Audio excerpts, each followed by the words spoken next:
All right, what's up, guys? Hawkeye football has started once again. 2016, beautiful, beautiful win. Got Brendan Stiles joining us right now. Brendan's a former Hawkeye beat reporter, so really glad to have him on for him to share his expertise with us. So thank you, Brendan. Yeah, thanks for having me on. I appreciate it.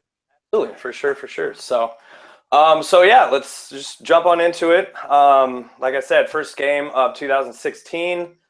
Little good, little bad, little I don't know. 45-21 over Miami of Ohio.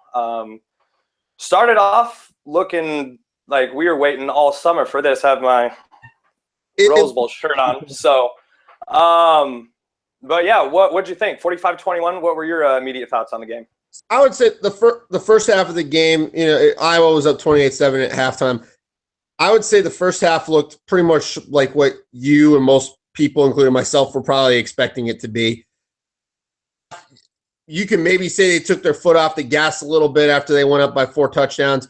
But I think part of it was just Miami of Ohio having a game plan that they wanted to stick to. Even when it became obvious that the game was going to be out of reach, they still had a certain plan that they wanted to implement. And that was simply keeping the ball away from Desmond King and Jaleel Johnson as much as possible, whether they were trying to run the ball, just making sure they went nowhere near where he was lined up, or if they were throwing the ball, you saw they were constantly attacking Greg Mabin.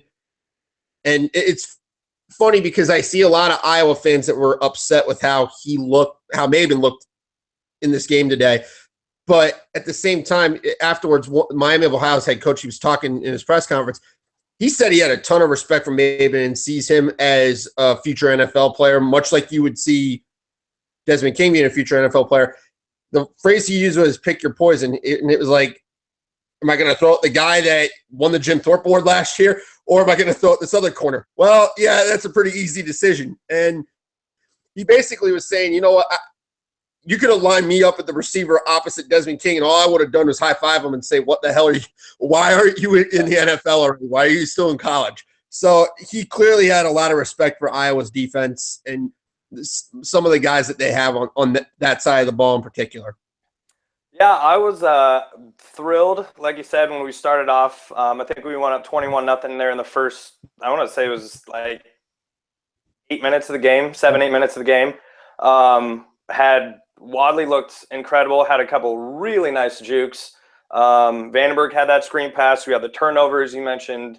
Anthony Nelson, which I'd way by him. I absolutely love his ability as a pass rusher. And then it kind of started to slip a little bit. You would think that, not having Josie Jewell played like 3 minutes in that game before. He had the call, which, by the way, just to clear this up for your listeners here, because that was in the first half and really in the first quarter, he's not like suspended at all for next week's game against Iowa State. He should be good to go as far as starting that is concerned. If that had happened in the second half, then you would have had an instance where he would have had to sit out the first half of next week. So just to clear that up, he should be able to play next week. Nice. But yeah, it was we started off really, really fast, and then we fizzled there for a little bit. I saw you had tweeted out, what was the receiver? There was not the guy that had the big play on us. Gardner, who's a sophomore. Gardner, yep. He was killing us. He's the 6'5" guy that they basically had on Mabin the entire game. Yeah, he was, and I mean, it's not like he was just, hey, I'm going to run a simple, 10-yard dig route or something like that.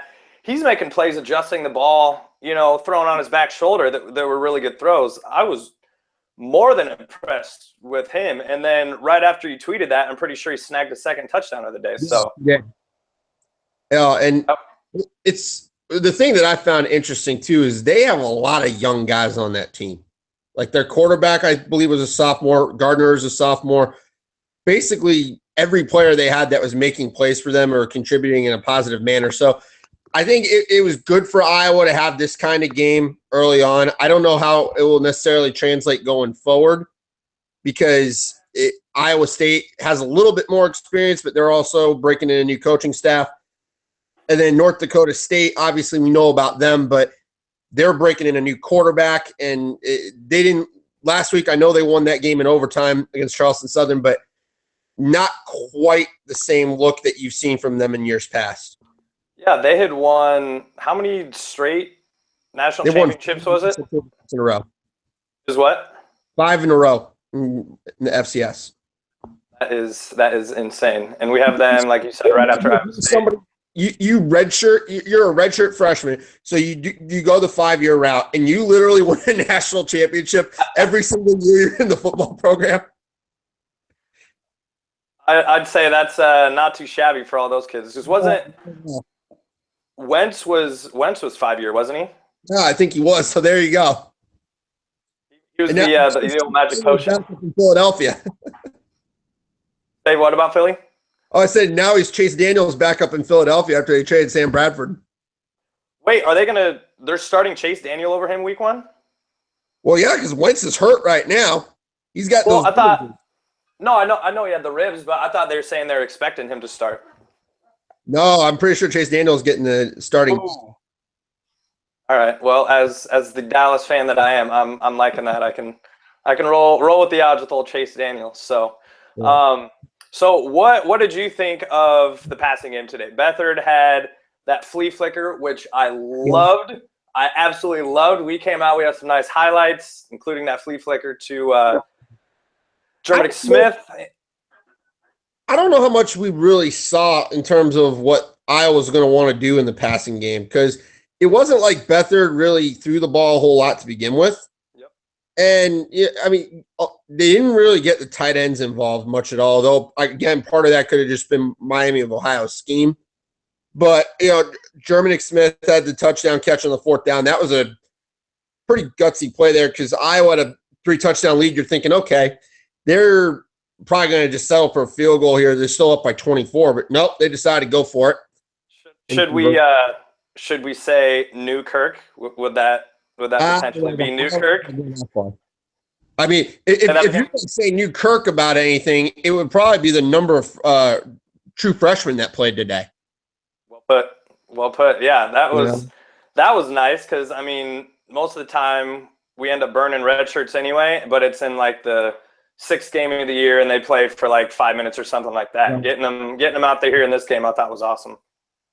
Well, yeah, and I mean, this is definitely the game that if you're going to do that, this is when you want to do it.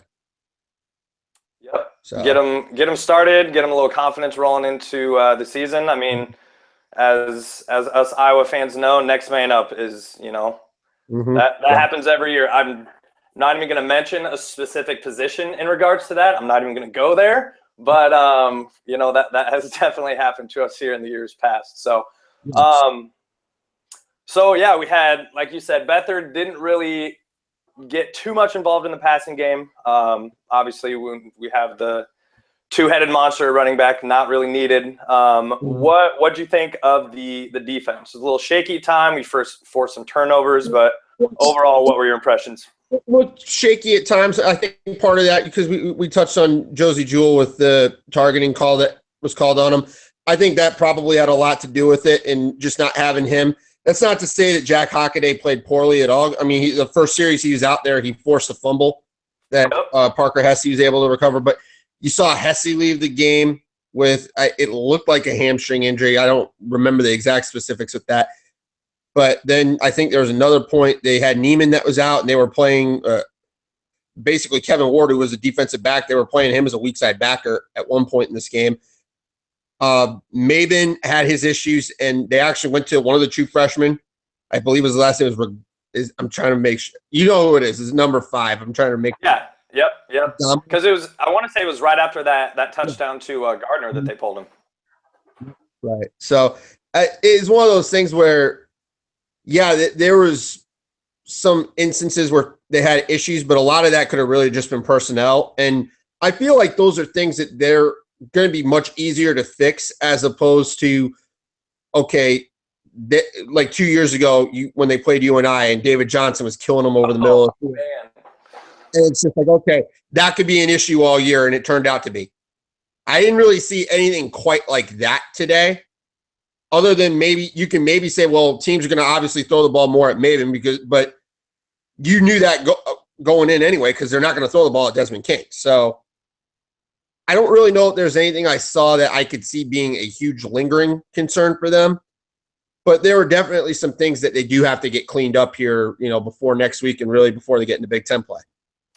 Yeah, I would agree. I thought, like you said, obviously the glaring culprit would have been Maben, but like I said, I think a lot of those passes were a good throw, and then B, gosh, I keep forgetting his name. Help me out here. Gardner, thank you. They were just him making plays. And then obviously there was that one big throw for, 60-some yards. And then that's when Hawkeye made that, I think it was Anthony Nelson when he had his first strip sack. So he had his first one was the one that Matt Nelson recovered. Then the second one was late in the game. Okay. So yeah, I mean, the passing defense was all right. Like you said, you think that maybe some of that would have been just due to Jules' absence, but I said before the game that hey, I hope we win by at least 24. That's what it was. So I'll take it. I can't be too frustrated. Like you had mentioned, the defense was a little bit leaky, but first game of the year, we lose our middle linebacker 3 minutes into it. We come out as hot and rolling like we did. So if I wanted to nitpick, I'd say maybe our push on the defensive line was kind of sometimes, you're always expecting that Iowa D line. But, overall, I think that, obviously a 24-point win in the opener, you're never going to complain about that. And then, Iowa State next week. Honestly, I didn't even check all the Iowa State games, so I don't know. Right before we came on here, you and I had just taken the lead. I have no idea if that game is already over or if it's still going on, but the Panthers were up. I believe it was 25-20, and I don't know if they had tried the 2-point conversion yet. I'm assuming they went for 2, but we'll wrap this up. I did see it was a nice little low light, I guess you call it, but a highlight for Hawkeye fans when they're trying to run like a jet sweep action, and the motioning receiver and the running back ran into one another and fell down. Yeah. Sucks, but it was pretty comical nonetheless. So, but all right, well, I definitely appreciate it. Like I said, 24-point win. We'll take that every day of the week. We got Iowa State coming up here this weekend. So, appreciate it, Brendan, and hopefully we'll be able to jump on again and do this some other time. So, all right, hey, thanks again, and I would be happy to do this again with you sometime for sure. All right, awesome. Well, until next time, we'll catch you later. All right, take care, Reggie.